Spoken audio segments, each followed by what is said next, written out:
Hello, everyone!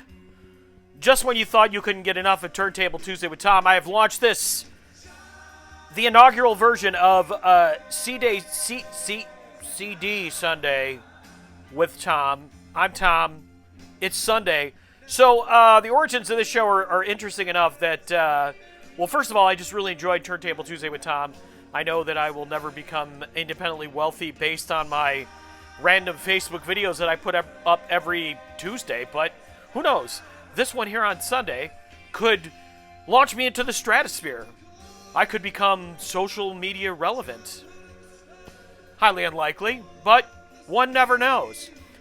So, obviously, since it's CD Sunday, you know, where people go, oh my gosh, well, Tom, aren't you just an album purist? You know, you got the album tattoo on your arm and all this kind of stuff, but I'll be honest with you, I love compact discs. There's certain albums that I think are actually better on compact disc than on vinyl. And I think that there's, obviously, as people know, that there's a whole period of music that never came out on vinyl and may never come out on vinyl. So the only way we could talk about it is if we had compact discs.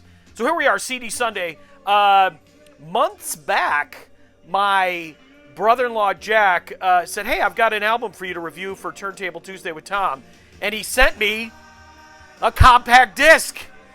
And I'm like, I can't review a compact disc on a Turntable Tuesday show. So, hey, that's the one we're going to do first this week. And I just got to figure out, where I put it. Oh, it's right here. The Delicate Sound of Thunder.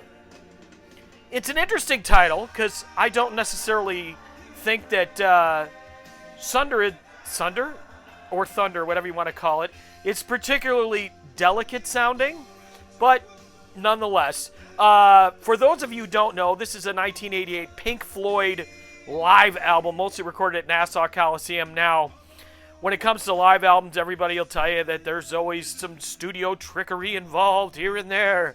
So, in this case, I guess it's mostly legit. There's some vocals that were redone.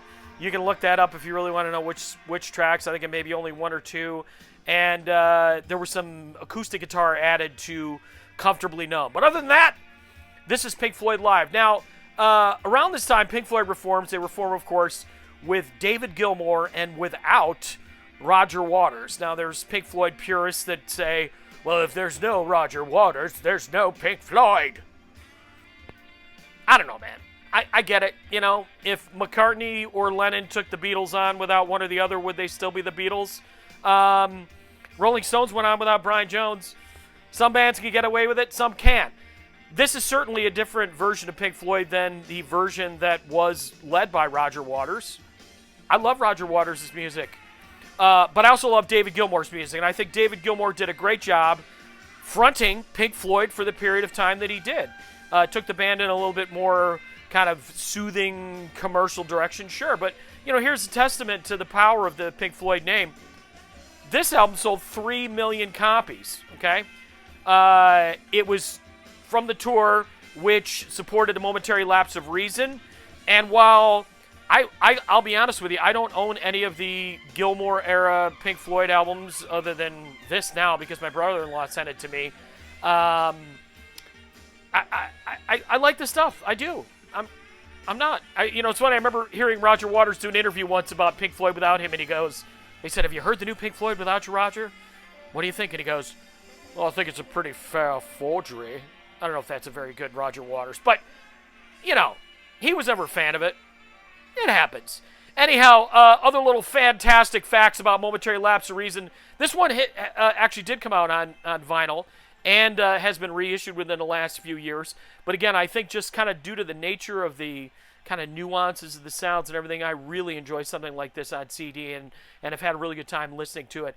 This is also the very first album ever listened to in space.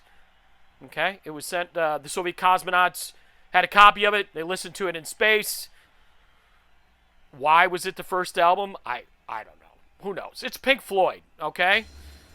Anyhow, CD Sunday with Tom. If you got any requests, please let me know. Let me tell you, I got a ton of CDs. I could do these. I could do CD every day, but this will be the first one. I appreciate you coming along for the ride.